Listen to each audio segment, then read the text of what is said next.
Good morning and welcome to day 2 of our course. So it's a great pleasure to introduce the first speaker, Professor Mathy Vanhoef, who is one of the world experts in Wi-Fi security.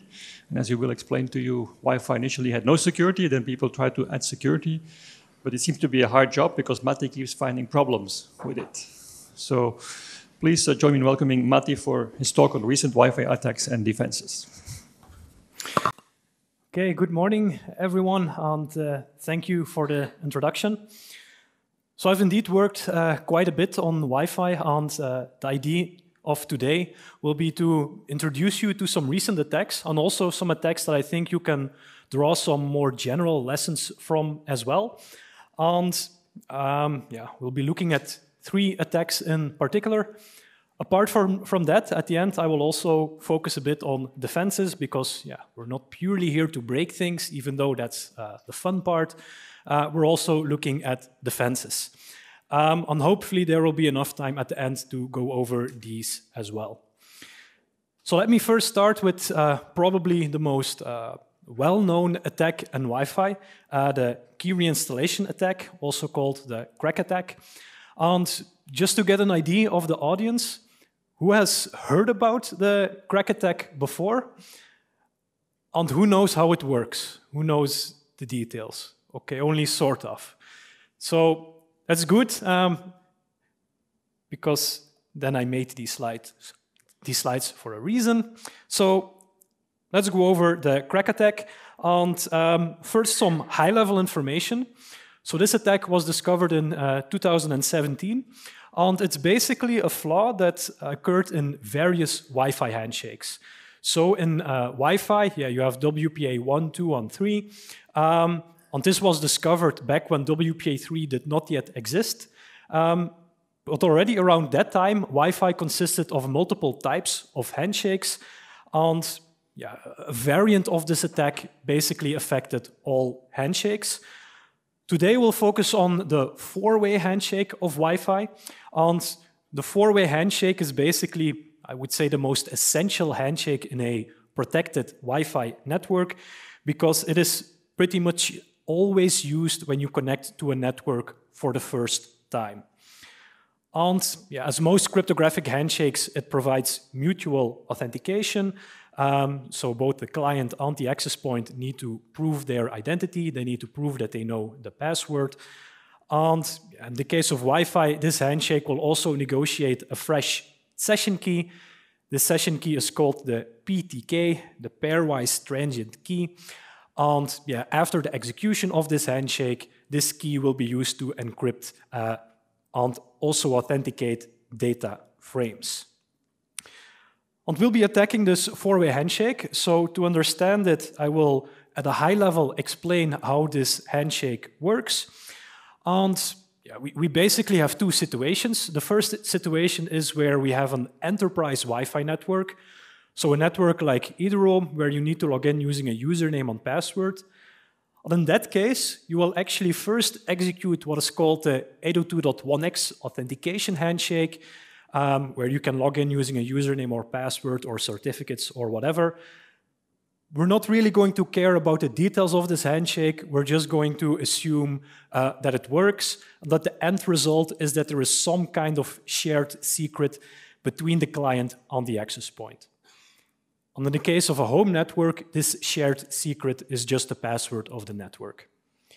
And once we have that shared secret, the 4-way handshake is executed to verify that both parties possess that shared secret and to negotiate this session key called the PTK. And as the name implies, the 4-way handshake consists of 4 messages. And the first 2, they are basically used to transport a random number, so a random nonce, between the access point and the client. So basically the access point first generates a random number, so it's called the access point nonce, it's sent to the client. The client also generates a random number, and the client is in Wi-Fi also called the supplicant. So this is why you have the S nonce here for supplicant nonce, and that is sent to the access point. And these 2 random numbers, the A nonce and the S nonce, they are combined together with the password of the network to derive this PTK, the session key. And once the session key is derived, this session key will also be used to protect the authenticity of these handshake messages. And that basically means that message 1 here is sent in plain text and is also unauthenticated.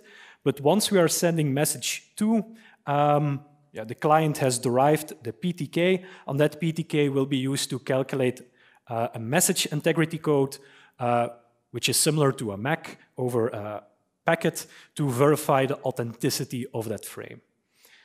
So basically the summary is message 1 is not protected, but all the rest does have a MIC to verify the integrity. And the summary is that these first 2 messages are then used to negotiate this PTK, and the next 2 messages of the handshake, they are used to verify that both parties derived the same PTK. But there's also one extra component here. You can see this GTK here that is sent by the access point to the client. That stands for the group key. It's used to encrypt multicast on broadcast traffic. And this is a key, so it is also sent in an encrypted fashion, because otherwise you would, of course, be simply able to just read it passively. You can also see that these messages here have a parameter R, and that stands for the replay counter. The idea is that the access point always uses a replay counter with a higher value. So we start with R here, then we go to R+1, and so on. And the client always replies using the same replay counter value. So I would say this is all fairly straightforward. Once this handshake has completed and message 4 is sent, both parties then take this session key, the PTK, and in Wi-Fi we say that they install the key, which basically means that this key can then be used to actually send encrypted and also receive encrypted Wi-Fi keys, which is shown here. Now the last part, to understand how a key reinstallation attack works and how it can be abused by an attacker, is to briefly recap how frames are encrypted in a Wi-Fi network. And let's say we want to send this piece of plain text data.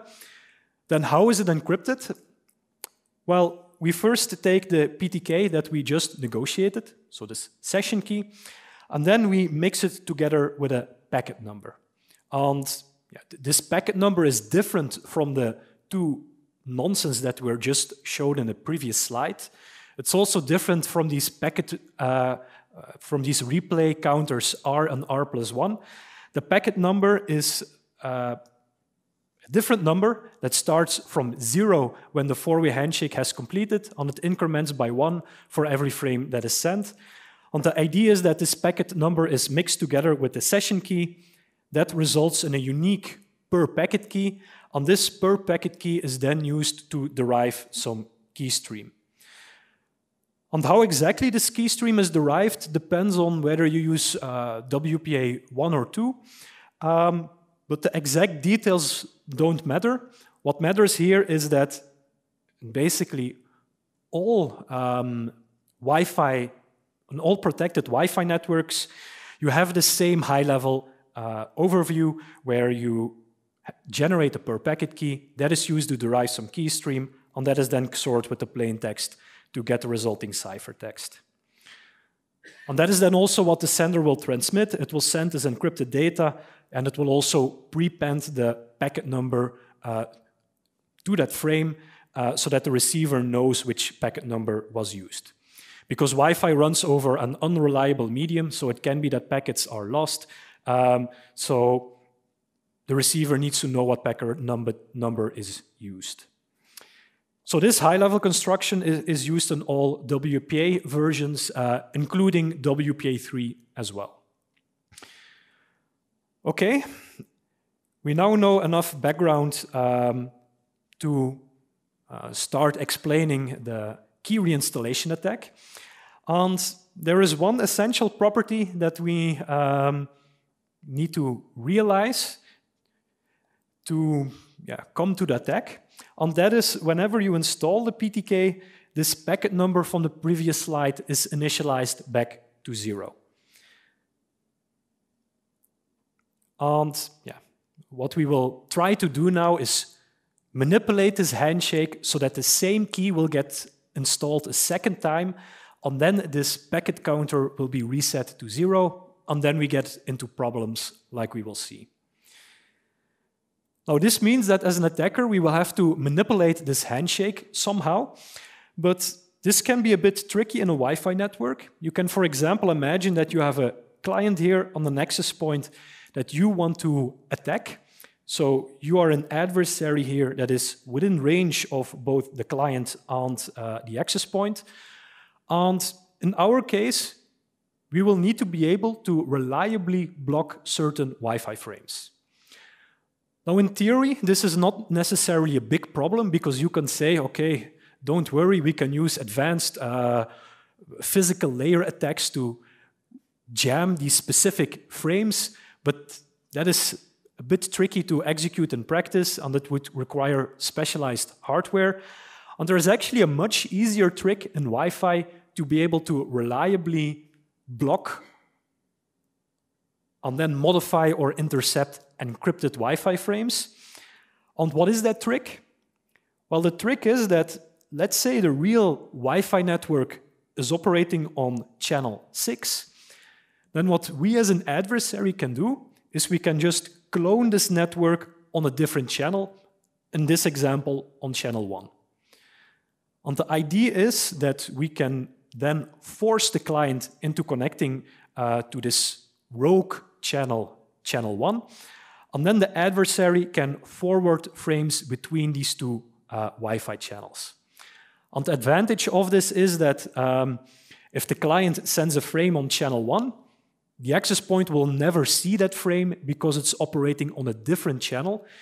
And only if the adversary forwards this frame over the different channel will the access point see it, and also vice versa. And this is what we call a multi-channel machine in the middle position. And this is also an attack technique that is used in other Wi-Fi attacks as well, as we will see in the later part of this lecture. But okay, basically we will use this technique to reliably manipulate Wi-Fi frames. And once the adversary established this position, the first part of the handshake, if you're attacking an enterprise network, we won't mess with it. We'll just forward the frames between the victim client and the access point. The first 3 frames of the 4-way handshake, we will also not mess with them. We will just forward them between the client and the adversary. But we will not forward the last message of the handshake. So here the client is sending message 4 to the access point, and in this case we are not going to forward it, which effectively means we will block it from arriving at the access point. And now we get into a rather interesting scenario, because from the perspective of the client, this handshake has now completed. So the client will now install the session key, it will install the PTK, and it will then start sending encrypted data frames to the access point. However, the access point has not yet completed the handshake, and it will try to recover from that. The access point will think, okay, maybe message 3 or 4 got lost, so let's retransmit message 3. So let's make some space here. So what will happen, and this is also explicitly what the Wi-Fi standard says, if the access point does not receive message 4, then it needs to retransmit message 3. And if the client receives this message 3, it's again quite clear in the Wi-Fi standard what has to be done. The client needs to respond using message 4. You can see here that in this case, message 4 is not sent in plain text, and this is actually a bit of a deviation from the standard, but this happened against nearly all devices that we tested. What happens is that this handshake message is now sent in an encrypted fashion. So it is encrypted using the PTK, using the session key, using a packet counter value of 1. And yeah, why is that the case? Well, this is because these handshake frames, they are basically special data frames. And just before this, we installed the key to encrypt data frames. Yeah, and so since the handshake message is a special data frame, this handshake message is now also encrypted. Now, this is technically a deviation from the Wi-Fi standard, but this is what happened in practice. Okay, that is what we covered. And what happens now is that after the client sends message 4, the client will now again install the session key. And as we saw, when the session key is installed, this packet number here is reset back to 0, meaning if the client would now send another data frame, it would increment the packet counter by 1, so it becomes again the value 1 here, and it would now use the same packet number to encrypt this data frame. So now my question for you is, how can I decrypt this data frame at the bottom? This diagram has enough information now to decrypt this data frame, though, so does anyone have an idea how we can do that?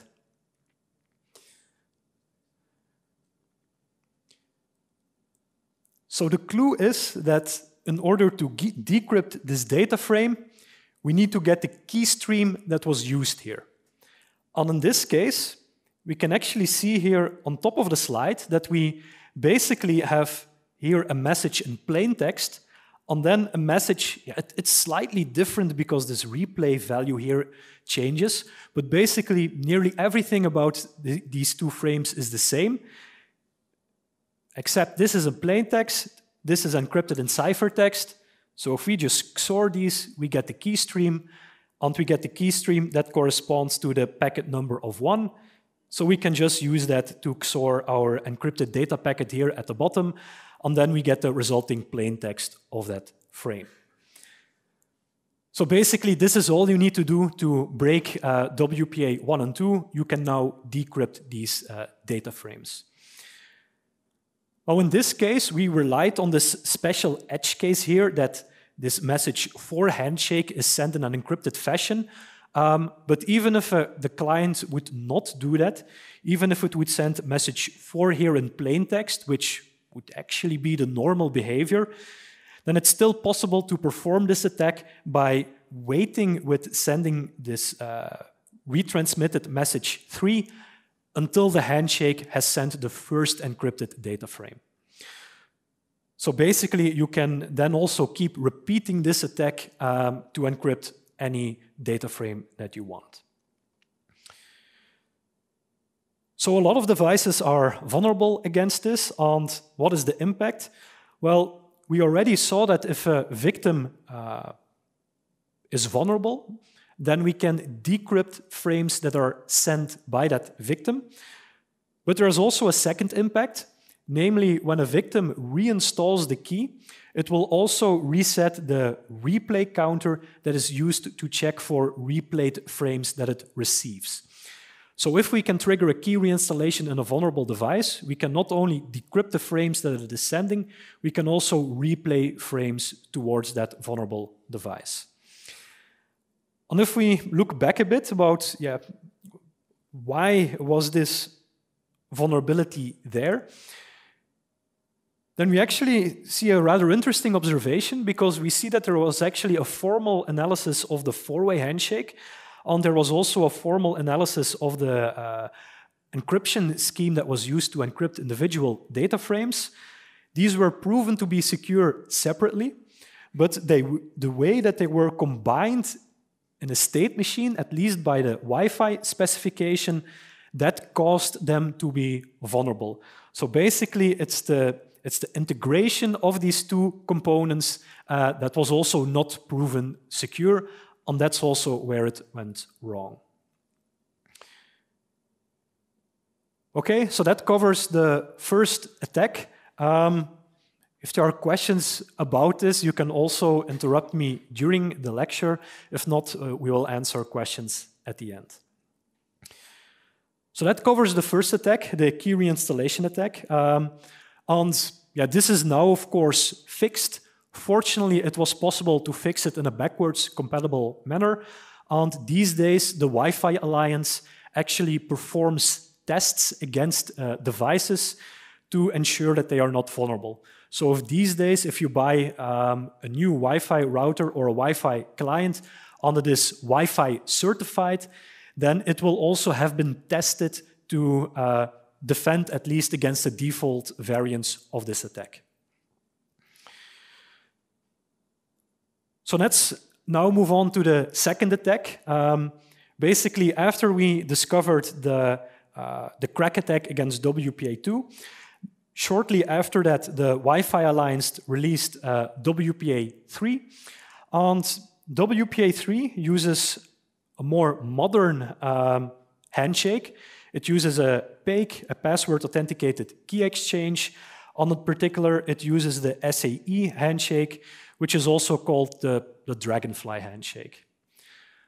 Now, in contrast with the four-way handshake of Wi-Fi, which was really quite an outdated handshake because it was vulnerable to offline dictionary attacks, meaning if you as an adversary could capture an execution of the four-way handshake, you could take that information and then offline, without being near the access point, perform offline guessing attacks against the password.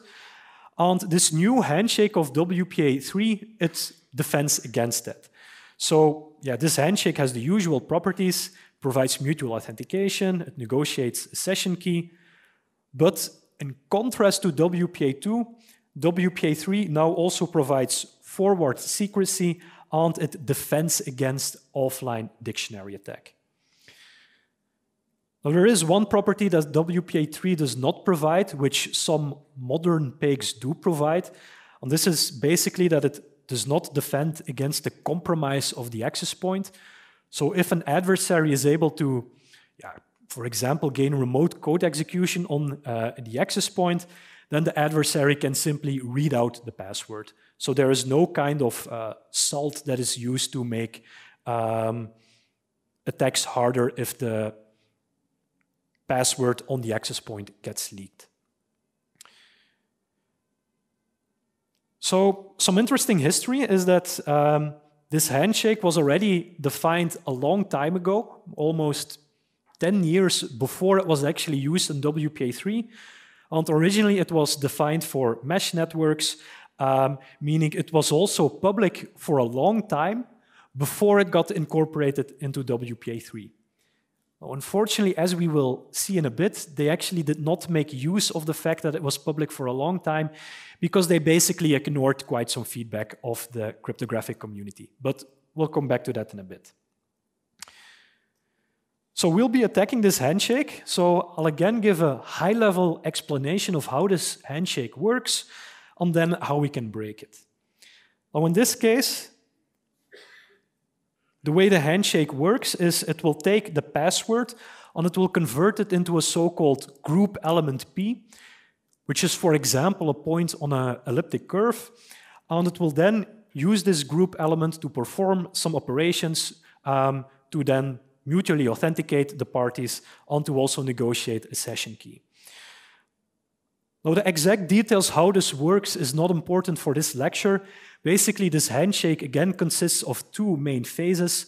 The first phase is the commit phase, and in a way similar to the four-way handshake, this is used to negotiate a shared key.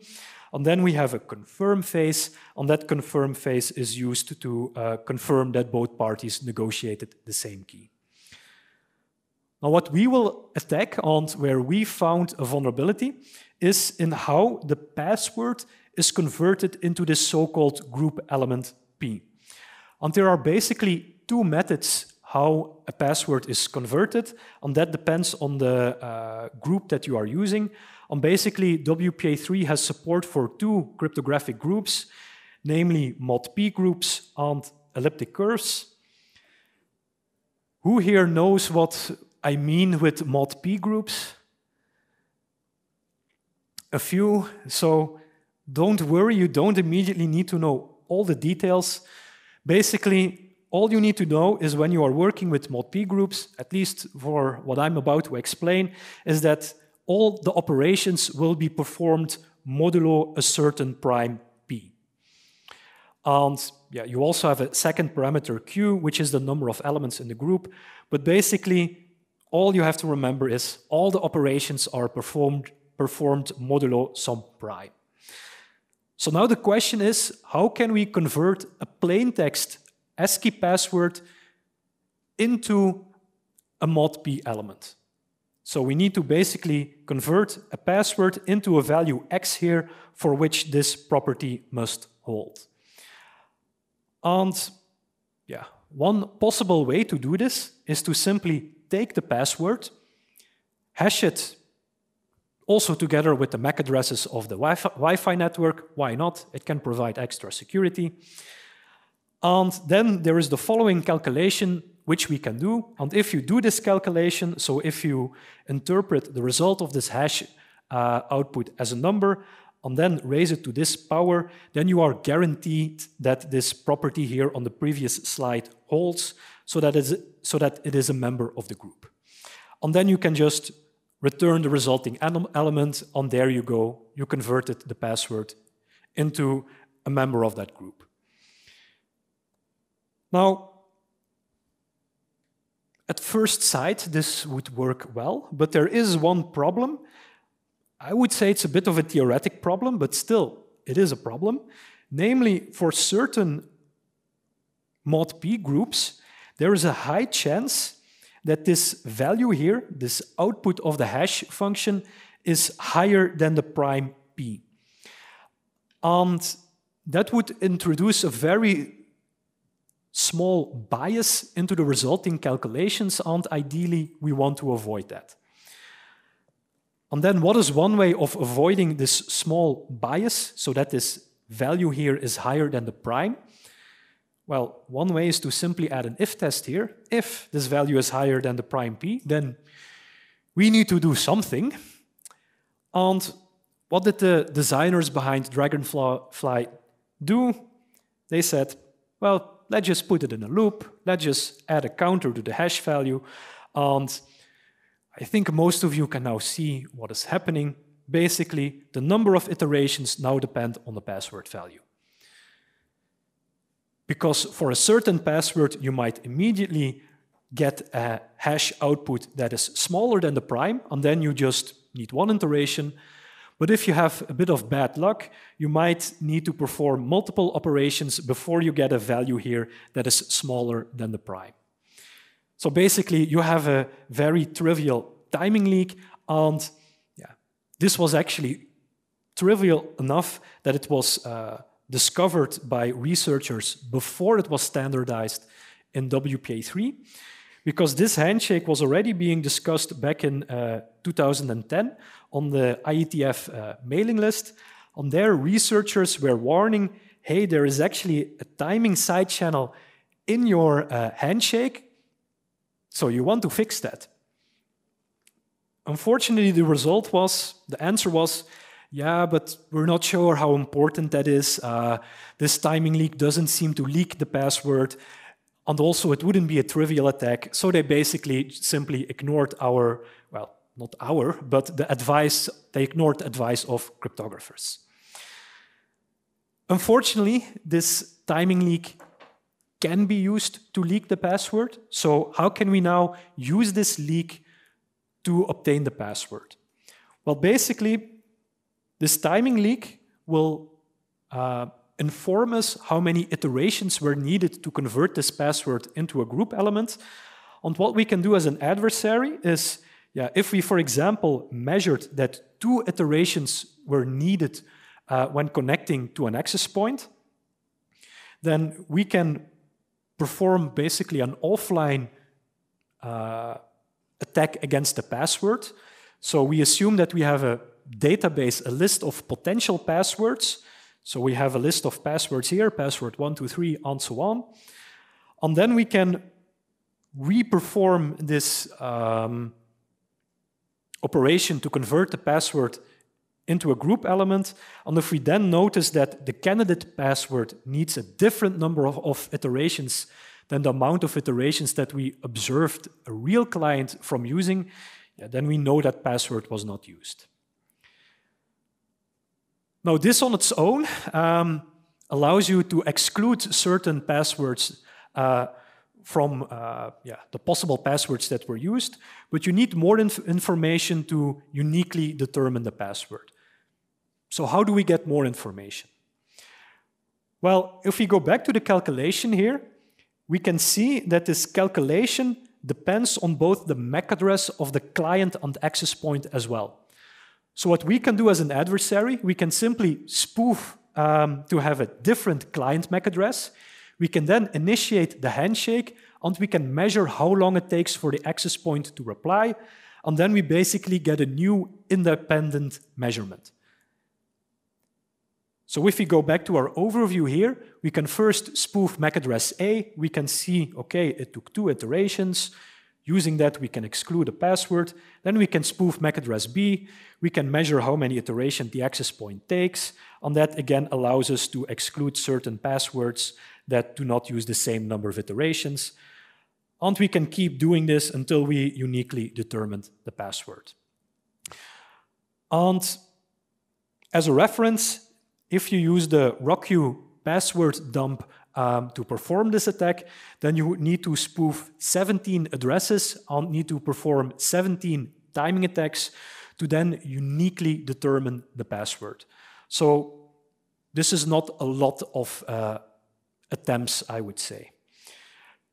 And one way to view the problem also is that these number of iterations that are needed to convert the password, if you know the number of iterations for different client MAC addresses, then this information, in a sense, forms a signature of the password, and it is that signature that now allows you to perform an online search for the WPA3 password. Now, there is one thing I did not yet explain yet here, and that is whether it's actually feasible to measure how many iterations are performed to perform that iteration over a wireless channel. And in this case, we performed an experiment on a Raspberry Pi. We purposely picked an older and slower Raspberry Pi to perform this attack. But if you look at common home routers, they typically also have a rather low-quality CPU that is typically also quite slow. So we consider this a fair comparison, at least in a significant amount of situations. And if we then did some experiments, we found that if we make around 75 measurements, so if we make 75 connection attempts as an adversary with our Raspberry Pi that is acting as a WPA3 Wi-Fi network, then that is enough to determine whether 1 or 2 or 3 iterations were needed. So overall, this is a very feasible attack in practice. Okay, so that covered the case if we are using mod P groups. Now, the WPA3 handshake also supports elliptic curves. And there, you basically have something similar. If you want to use elliptic curves, you first also need to convert your password into a point on the elliptic curve, and then you can continue with the rest of the handshake. And yeah, an extremely quick refresher on elliptic curves is that in this case, all your operations are performed on a point x and y, and x and y also need to be smaller than a prime, and x and y need to satisfy the following formula, namely that this point is on the curve. Now, in our case, we again need to convert this password into a point x and y on the curve. I'm not going to explain the details of it, but it's basically vulnerable to a very similar attack. So if you have the ePWD algorithm, and this is an authentication algorithm that is actually used in certain enterprise Wi-Fi networks. So a low number of eDROAM networks, for example, they use ePWD.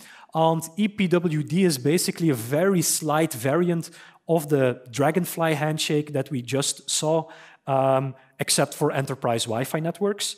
And there it's basically vulnerable to exactly the same timing attacks. They basically also have a for loop where they try to convert the password into an X coordinate, until if there is no corresponding valid Y coordinate, then they just perform another iteration, and so on. So basically, you get a very similar timing leak. Now, in the case of WPA3, so if you use elliptic curves in a home WPA3 network, in this case, they actually realized that, oh yeah, we need to defend against this timing attack. And their solution was always to perform 40 loops in the hopes that, yeah, in 40 loops, we hope to have found a valid point on the curve. And that is the case. Nearly always you will find a valid point on the curve in 40 loops. But there was still a problem. And the problem in this case was that there was still a component that could leak certain information.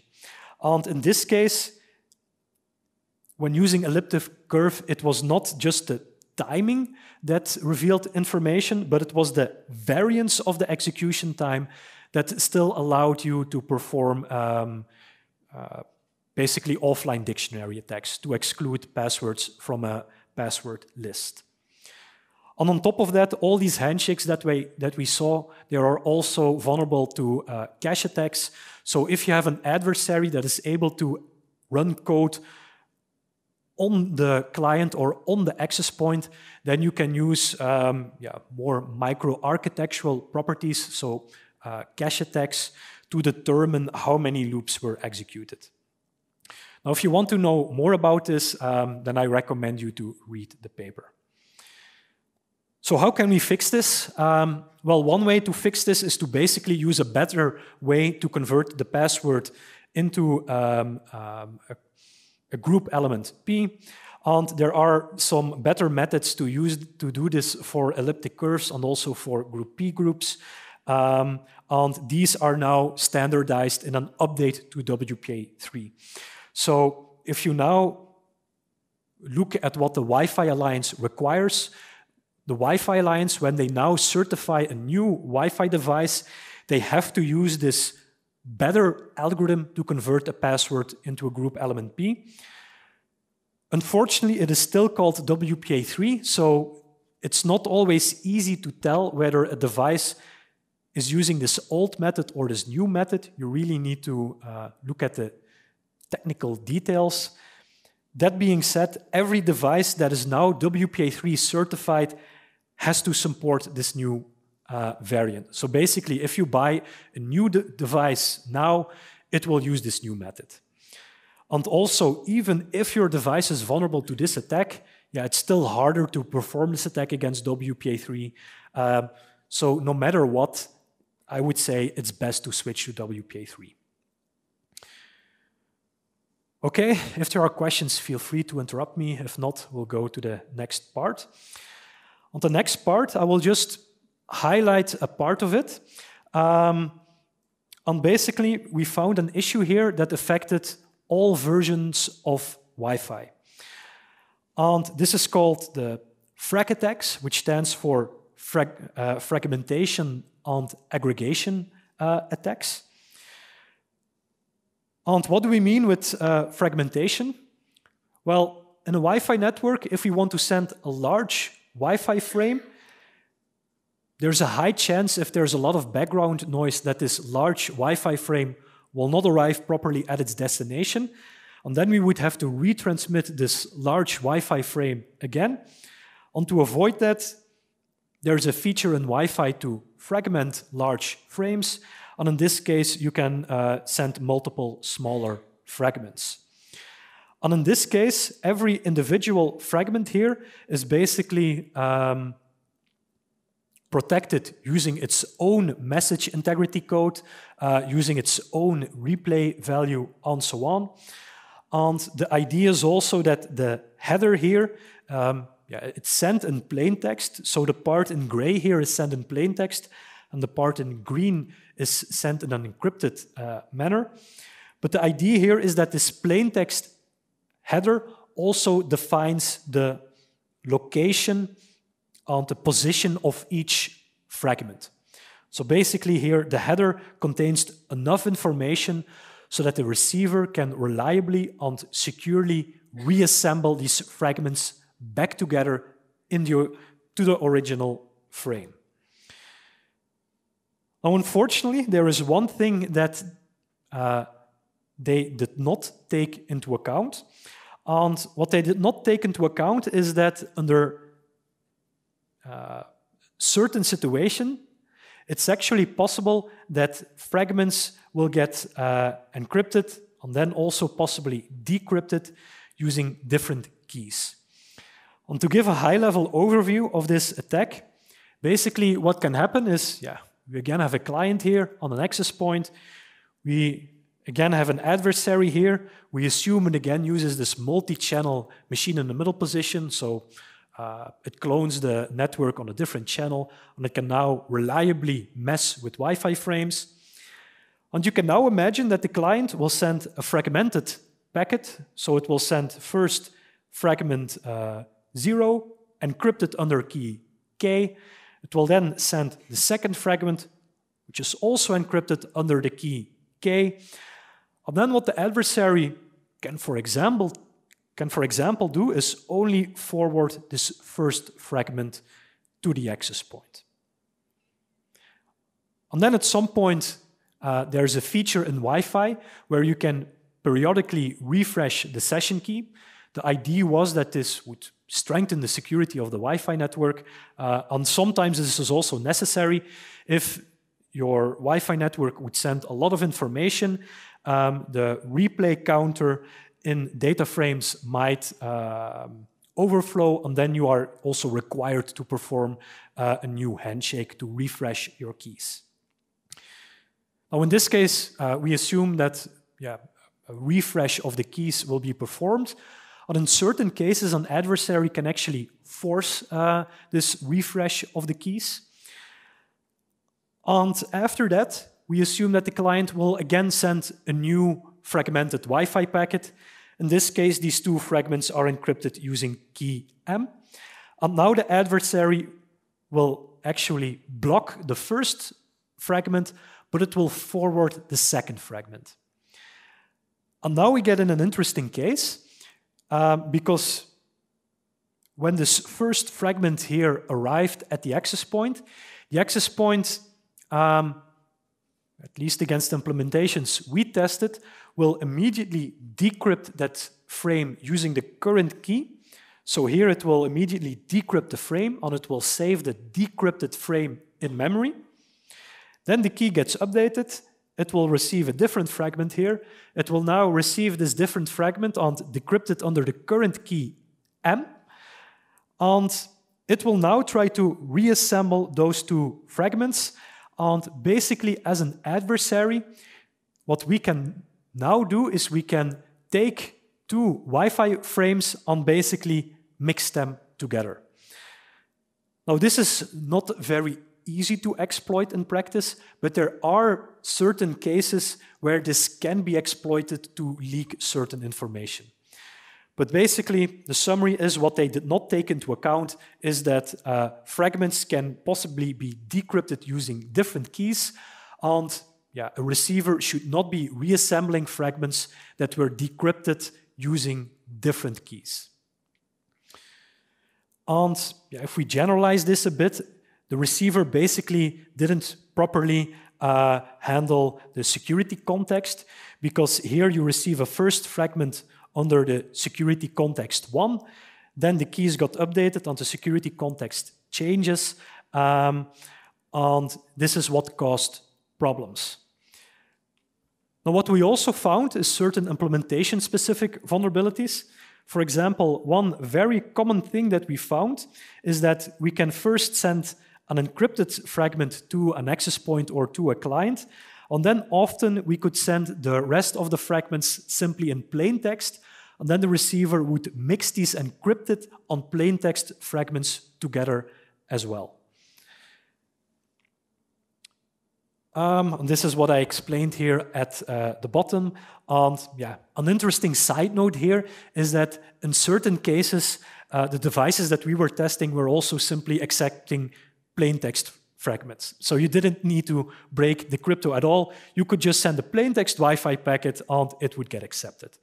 So sometimes even the most trivial attacks actually works best. You could just send a plain text packet. Okay, so that covers 3 more recent attacks against Wi-Fi. And in the last part of the presentation, I will also focus on some defenses that were recently standardized, namely beacon protection and channel validation. So let's cover the first defense. It's called beacon protection. And let me first quickly recap what a beacon frame is in a Wi-Fi network. So a Wi-Fi network, of course, needs to announce its presence, and it will do that by transmitting a beacon frame roughly every 100 milliseconds. And this beacon frame contains various properties of the Wi-Fi network. So it contains the name of the network, it contains the supported bit rates, the Wi-Fi version that is supported, also which encryption algorithms it supports, and so on. And yeah, it basically contains a lot of information. But what is interesting is that most of this information is not verified when you connect to a network. Basically, only the WPA version and sometimes also the channel number, as we will see in a bit, is verified and authenticated when connecting to a network. All the other information in this beacon is not verified. And in fact, this is even the case when you use a default WPA3 configuration, then all this information in the beacon is also not verified. And yeah, you can use this to perform certain denial of service attacks, or you can use it to perform battery draining attacks. Basically, it makes certain attacks possible and some attacks also easier, and you want to avoid this. And we designed a very simple way, which from a cryptographic perspective is actually fairly boring. So how can we defend against this? How can we protect these beacon frames? Well, at a high level, one solution is actually very simple. You simply make the access point generate a symmetric key, and you then use this symmetric key to authenticate the beacon frame. And the reason why the why the IEEE used this defense is because with symmetric keys, they could very easily reuse existing cryptographic primitives in Wi-Fi because they were very reluctant to add new cryptographic primitives. And the idea of this was that, yeah, in this case, we don't defend against outsider attacks. So here a key word don't is missing because our defense will not defend against, well, it will defend against outsider attacks, sorry, but it will not defend against insider attacks. So an outsider will not be able to spoof beacon frames, but an insider will have access to this key and they will be able to then spoof beacon frames. But this is a very common assumption in Wi-Fi networks. So even in a WPA3 network now, the broadcast and multicast data frames, they are only protected against outsiders. But for example, take the Ederoam Wi-Fi network. With Ederoam, your unicast traffic is encrypted using unique per-client encryption keys, but the broadcast traffic is protected using a shared key that all clients know. So this assumption of only defend against outsiders is actually quite common in Wi-Fi networks. And in this case, we also make this assumption. And how can we now authenticate beacon frames in a backwards compatible manner?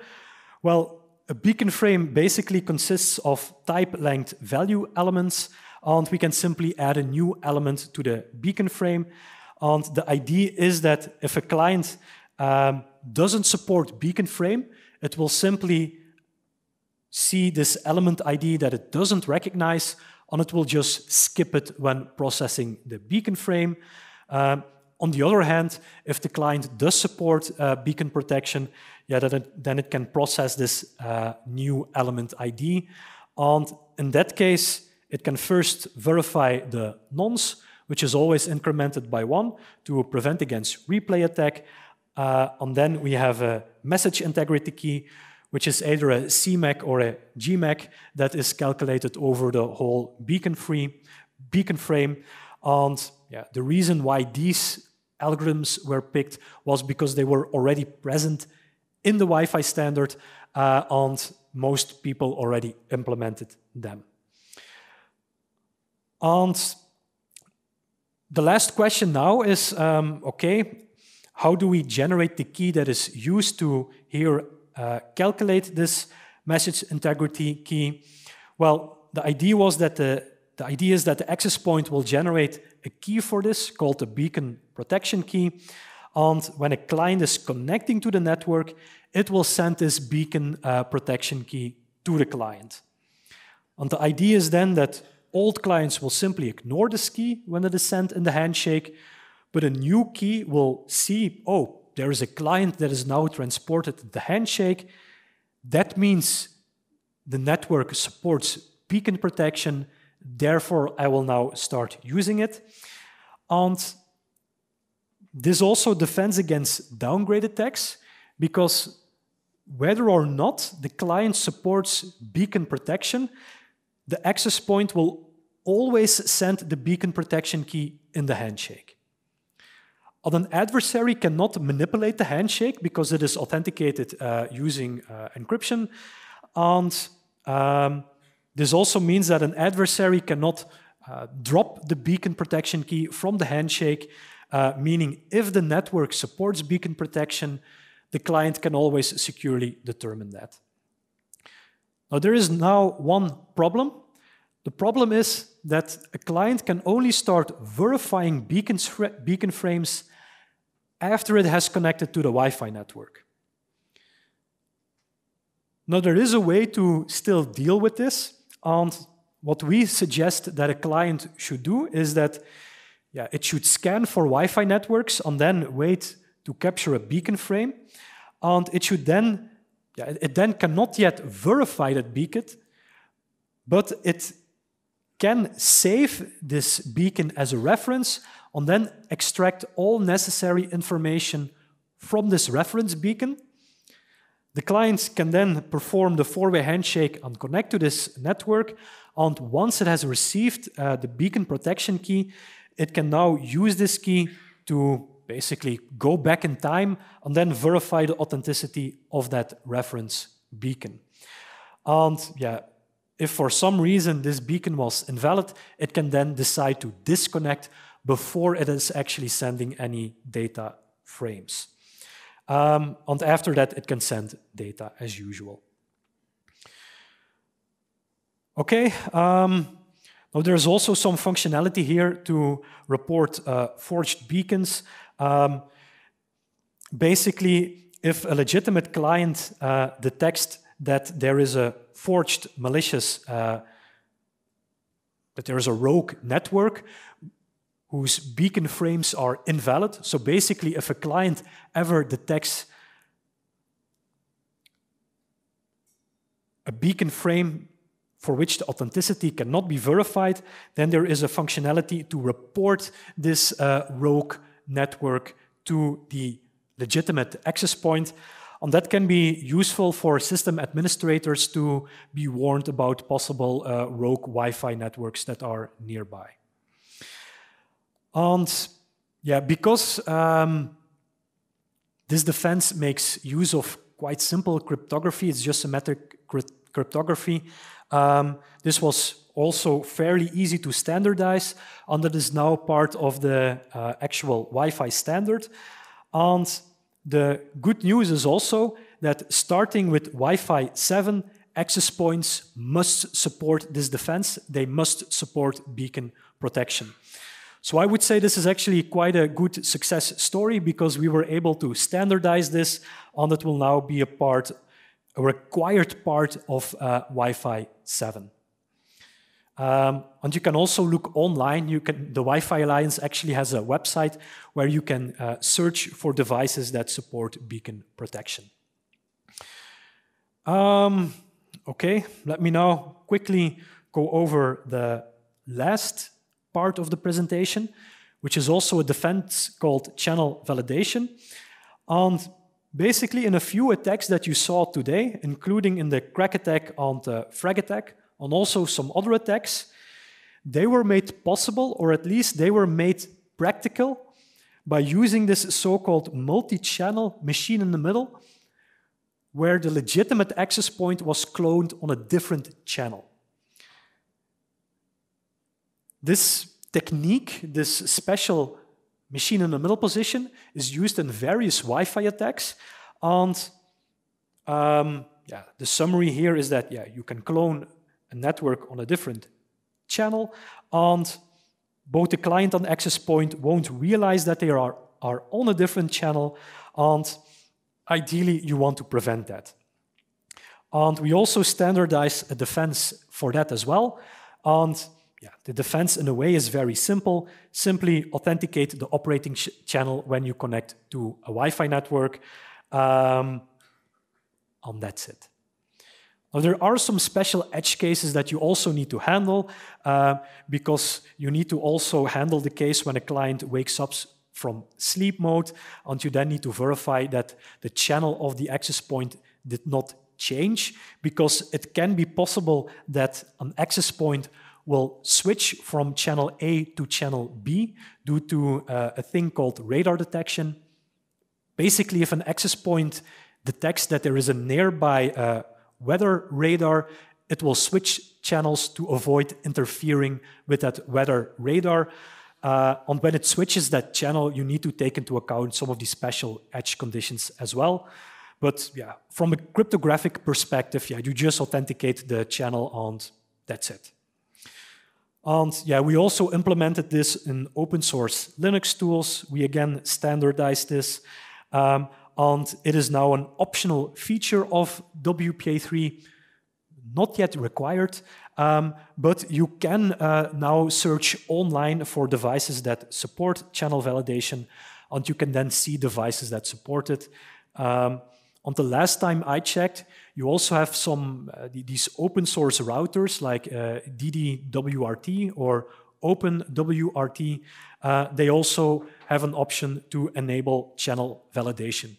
And channel validation, it won't make attacks impossible, but it will make them harder. It will then become harder for an adversary to reliably block Wi-Fi frames, to modify them, and at least I would say it will raise the cost of attacks, and I think that can be useful in practice as well. So that concludes my overview of recent Wi-Fi attacks and defenses. If there are questions, feel free to ask them.